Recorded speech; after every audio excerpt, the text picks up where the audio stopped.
तो हमने देखा कि वेलोसिटी अपन अलग अलग पोजीशन पर पार्टिकल की फाइंड कर सकते थे। क्या था कि v is equal to omega root over a square minus x square. उसकी पोजीशन जैसे जैसे बदलेगी हम लोग वेलोसिटी फाइंड कर सकते थे। अब हम लोग ये फाइंड करना चाहते हैं कि अलग अलग समय पर पोजीशन उसकी कितनी होगी। जैसे मान लीजिए कि ये साम्य स्थिति है और पार्टिकल इसके दोनों तरफ ऐसे ऐसे मूव कर रहा है, तो कोई बोला 2 सेकंड पर उस पार्टिकल की पोजीशन क्या होगी। मान लीजिए यहाँ पर है, तो मेन पोजीशन से कितनी डिस्टेंस पर वो है हम लोग कैसे पता कर पाएंगे। उसके लिए हम लोग समीकरण ढूंढेंगे। तो आइए देखते हैं कि समय और मेन पोजीशन से मतलब साम्य स्थिति से उस कण के विस्थापन के बीच क्या संबंध है, समय और विस्थापन। तो देखिए उसका समीकरण फाइंड करने के लिए क्या करेंगे। मान लीजिए कि ये कोई स्प्रिंग है,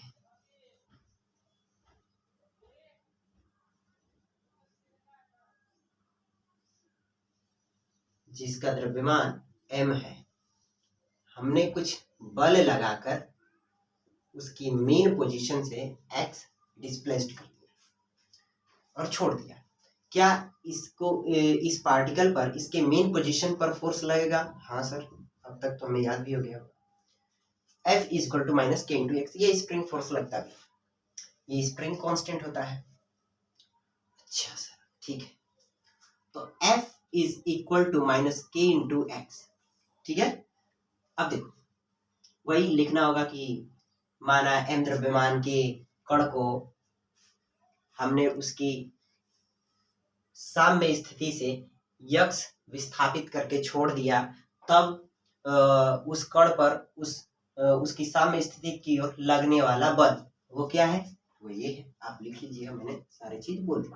क्या F को हम लोग लिख सकते हैं m into a is equal to minus k into x. वैसे मैं डायरेक्ट लिख सकता हूँ वेलोसिटी से, लेकिन हाँ चलो लिख ही देता हूँ, है ना। क्या हमें जो फॉर्मूला मिला था v is equal to root over a square minus x square मिला था ना। अब क्या हम लोग वेलोसिटी को लिख सकते हैं dx अपॉन dt? हाँ सर, लिख तो सकते हैं।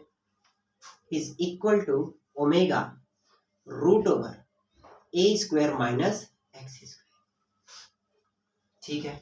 अब देखो dx इस पूरे को मैं नीचे लेकर आ रहा हूं इधर, तो क्या कुछ इस तरीके से हो जाएगा, a square minus x square is equal to omega into d t. इसको मैंने इधर भेजा। हाँ सर, अब इंटीग्रेट कर देते हैं। अब क्या कर देंगे, इंटीग्रेट कैसे करेंगे सर। मान लीजिए ये है अपनी मान लीजिए कोई जैसे एक कण है अपनी साम्य स्थिति पर, ये अपनी साम्य स्थिति से x नॉट डिस्टेंस पर था, तब हमने समय का मापन शुरू किया t इज इक्वल टू 0, ठीक है। अच्छा, पुनः क्या हुआ कि वो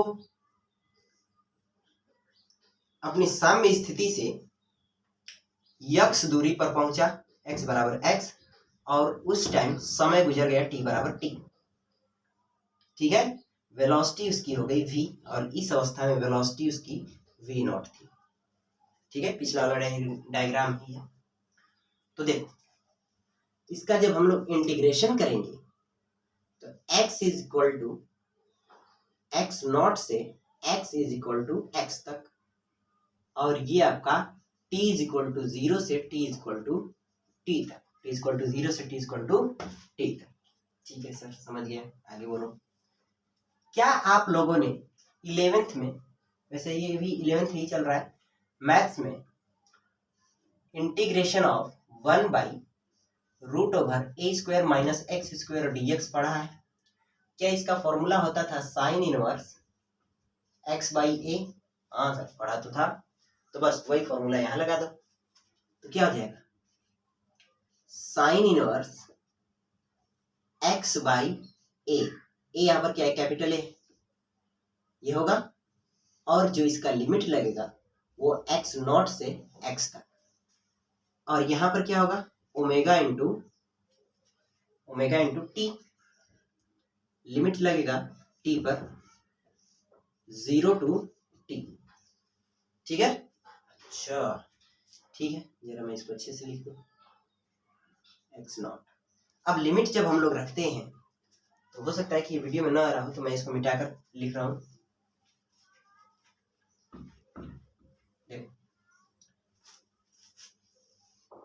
तो इसको मैं लिख रहा हूं, लिमिट रख रहा हूं sine inverse upper limit x by a minus lower limit sine inverse x by a, x naught, क्योंकि लोअर लिमिट एक्स नॉट है, ठीक है ना। अच्छा, is equal to omega t, और ये वाला तो जीरो हो जाएगा, तो उसको कोई रखने का मतलब नहीं है।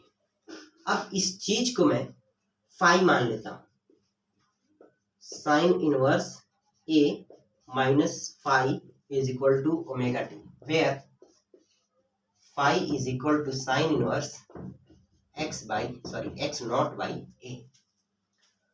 तो क्या होगा, sine inverse x by a is equal to omega t plus का फाई होगा ऐसे। अब क्या होगा कि साइन को उधर लेकर जाइए, तो x by a sine omega t plus का फाई ऐसे होगा। तो x is equal to a sine omega t plus का फाई, ये हमारा रिलेशन निकल कर आता है। ये हमारा डिस्प्लेसमेंट है और ये हमारा एंगुलर फ्रीक्वेंसी है, ये कोई तात्क्षणिक समय है, ये हमारा इनिशियल फेस है, और ये हमारा जो है वो आयाम है। इस पूरे को, ये जो पूरा है ओमेगा टी प्लस फाई, इसको हम लोग कला कहते हैं, या कला कोण भी बोल सकते हैं। कला, कला को इंग्लिश में फेज बोलते हैं, फेज, ये पूरे चीज को। और केवल इसको हम लोग बोलते हैं, फाई को हम लोग बोलते हैं इनिशियल फेज, मीन्स प्रारंभिक कला, प्रारंभिक कला, प्रारंभिक कला। और ये जो ओमेगा टी प्लस फाई है उसको हम लोग केवल कला बोलते हैं। क्लियर है? अच्छा, ध्यान रहे, ये चीज मैं इसलिए इतना फोकसित कर रहा हूं क्योंकि हमें ये बहुत काम आएगा ओमेगा टी प्लस फाई, किसमें, वेब में भी काम आएगा, और तो और हमारा वेब ऑप्टिक्स जब हम लोग पढ़ेंगे तब भी इसका काम आएगा, क्योंकि वहां पर इंटरफेरेंस हमें बताना होता है। तो कुछ बच्चों को तो यही नहीं समझ में आएगा कि ओमेगा टी प्लस फाई है क्या, वहां पर थोड़ा कंफ्यूजन होता है। अच्छा सर, ठीक है ठीक है ठीक है, अपन समझिए। जहां ए आयाम है, अब आयाम क्या होता था मैं अभी बता रहा हूं, पहले सबको डिनोट कर दो। ओमेगा क्या है, कोणीय आवृत्ति है,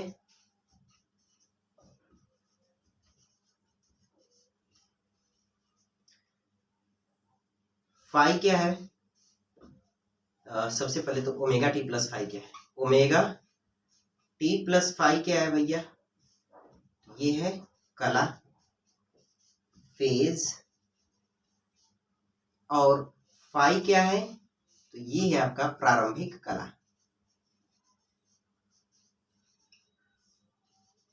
अब आइए बात करते हैं कि ये कला है क्या यार। इनिशियल फेज इसको बोल सकते हैं, इनिशियल फेज। हो सकता है कि ये वीडियो में न आ रहा हो तो मैं बोल रहा हूं, आप देख लो। ये ए क्या है, कण का आयाम है, ओमेगा क्या है, ये कोणीय आवृत्ति है, टी क्या है, कोई पर्टिकुलर पोजीशन पर टाइम है, फाई क्या है, इनिशियल फेज है, मींस प्रारंभिक कला है, और इस पूरे चीज को ओमेगा टी प्लस फाई को हम लोग क्या बोलते हैं, कला बोलते हैं, फेज बोलते हैं। अब आइए देखते हैं कि हम लोग ए की डेफिनेशन क्या होगी, और omega plus t omega t plus phi जिसको हम लोग कला बोल रहे हैं वो क्या होगा, उसको हम लोग थोड़ा डिटेल में समझते हैं। ठीक है, मैं इसको मिटा रहा हूं। तो अब बात करते हैं फेज के बारे में। दोस्तों, जो सिंपल हार्मोनिक होता है, अगर सरल रेखीय गति में बात करें तो उसमें हम लोग फेज को डिफाइन करते हैं, कला किसी सरल आवर्त गति कर रहे कण की स्थिति को बताता है। कैसे, जरा देखें। x is equal to a sine omega t plus phi है, ये जो पूरा ओमेगा टी प्लस फाई है ना, इसी को हम लोग फेज बोलते हैं। क्या बोलते हैं, फेज बोलते हैं। और ये केवल जो फाई है इसमें, इसको हम लोग इनिशियल फेज बोलते हैं, इनिशियल फेज बोलते हैं। ठीक है, अब देखो, चलिए देखते हैं किस तरीके से ये किसी कण की स्थिति को बताता है एसएचएम में। तो चलो देखो, जब कण x इक्वल टू 0 पर हो तो t इक्वल टू 0, मीन्स जब कण ये इनिशियल पोजीशन पर है यहाँ पर, तो x इक्वल टू 0 हो गया और t इक्वल टू 0 हो गया। हमने यहाँ से मेजरमेंट शुरू की है। तो क्या होना चाहिए, जो हमारा ये इक्वेशन है, तब omega t plus phi is equal to 0 होना चाहिए। क्यों? क्योंकि ये तो 0 हो नहीं सकता, ये तो कोई कांस्टेंट टर्म है ना। तो 0 कौन होना चाहिए, ये ओमेगा टी प्लस फाई। तो ये 0 कब होता है, जब साइन थीटा की वैल्यू अगर एन पाई होती है तो एन के प्रत्येक मान पर साइन थीटा की वैल्यू क्या होगी, 0 होगी।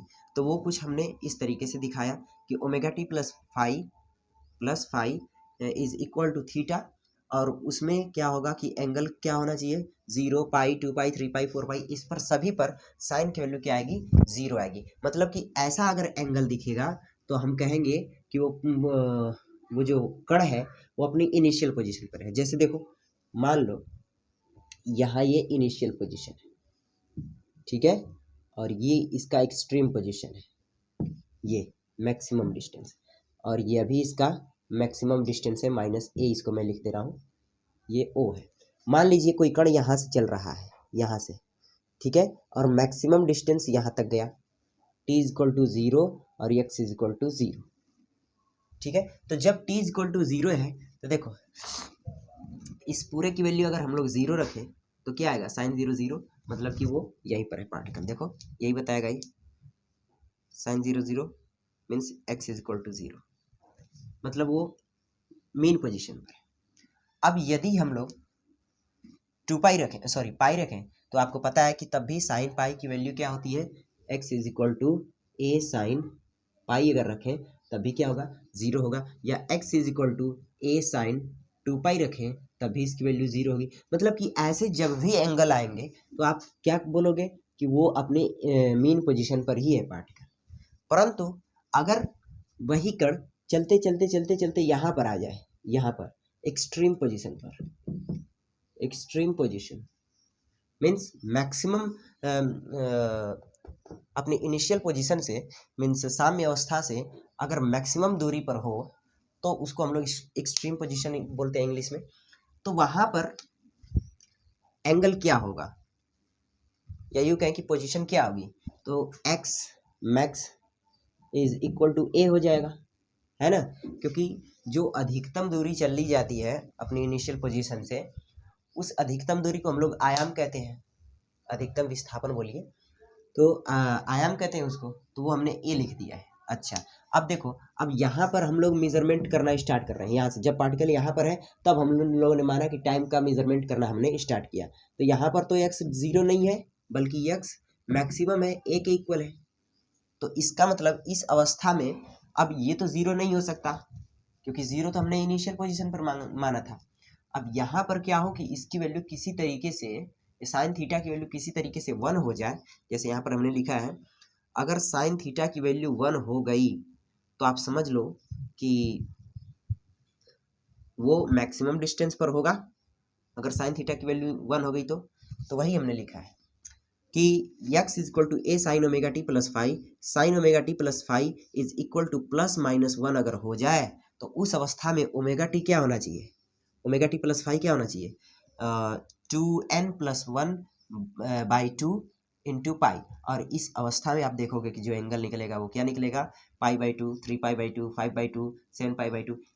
ऐसा जब होगा तो उस अवस्था में वो पार्टिकल या तो इधर की तरफ मैक्सिमम डिस्टेंस पर होगा या तो इधर की तरफ मैक्सिमम डिस्टेंस पर होगा, डिस्प्लेसमेंट पर होगा। तो इस तरीके से इस पार्टिकल का ये एसएचएम करता हुआ हमें दिखता है, ठीक है। अब ये तो हमने इन दोनों की बात की, ओमेगा टी प्लस फाइव की। अब इसमें बात करते हैं इनिशियल फेज क्या होता है। तो प्रारंभिक कला जो होती है वो t इक्वल टू 0 पर निर्भर करती है कि हम लोगों ने कहाँ से मेजरमेंट करना स्टार्ट किया है। मान लीजिए हमने मेजरमेंट करना स्टार्ट किया इनिशियल पोजीशन से, t इक्वल टू 0, तो उस अवस्था में क्या होगा कि x a sine omega t plus का फाई है ना। चलो एक टाइम के लिए, तो अभी के लिए मैं इसको रखता हूँ।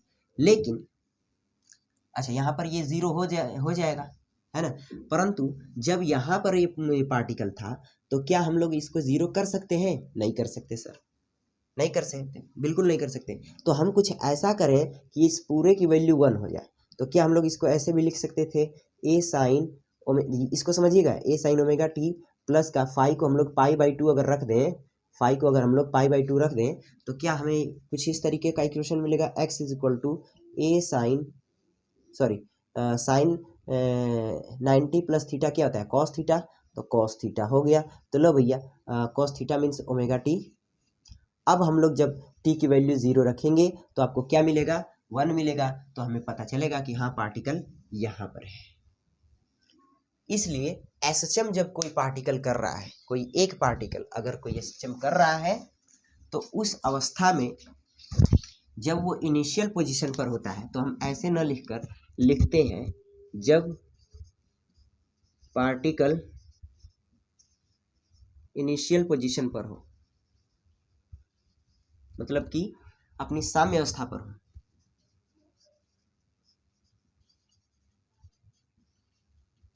तब विस्थापन का जो समीकरण हम लिखते हैं वो लिखते हैं x is equal to a sine omega t. ऐसा क्यों हुआ, ऐसा क्यों हुआ, इस बात को जरा समझें।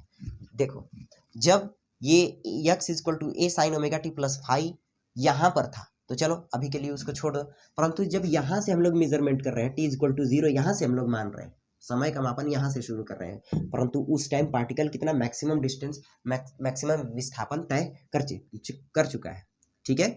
तो क्या अब इसकी वैल्यू हमें 1 चाहिए होगी ताकि हमें मैक्सिमम डिस्प्लेसमेंट मिले, है कि नहीं है। अच्छा, अब अगर ये 1 कैसे होगा, यहाँ देखो, x is equal to a sine omega t plus का फाई, ये 1 कब होगा, ये क्या करें हम लोग, अगर a sine omega t plus phi को अगर पाई/2 रख दिया जाए तो क्या होगा, a साइन क्या साइन 90 प्लस थीटा हो जाएगा, तो क्या होगा कॉस ओमेगा टी। अब t की वैल्यू आप 0 रख लो, अब t की वैल्यू आप 0 रख लो तो x इज इक्वल टू क्या मिलेगा, अगर t को 0 रखोगे, a मतलब मैक्सिमम डिस्टेंस वो है, मैक्सिमम डिस्टेंस पर है, मतलब विस्थापन, बार बार डिस्टेंस आ रहा है या डिस्प्लेसमेंट पर है, ठीक है। तो इसका अर्थ ये हुआ कि जब पार्टिकल अपनी इनिशियल पोजीशन पर था तो उस अवस्था में ये जो फेज था, इनिशियल फेज था, उसकी वैल्यू 0 थी, उसकी वैल्यू 0 थी। यहाँ पर इनिशियल फेज है तभी तो t इक्वल टू 0 पर ये 0 हो रहा है। इसलिए जब पार्टिकल इनिशियल पोजीशन पर होता है तो जो विस्थापन समीकरण होता है एसएचएम का, वो हमारा होता है x is equal to a sine omega t. और जब अपनी मेन पोजीशन पर होगा, जब मेन पोजीशन पर होगा या पीक पोजीशन भी बोल सकते हैं, मेन पोजीशन पर होगा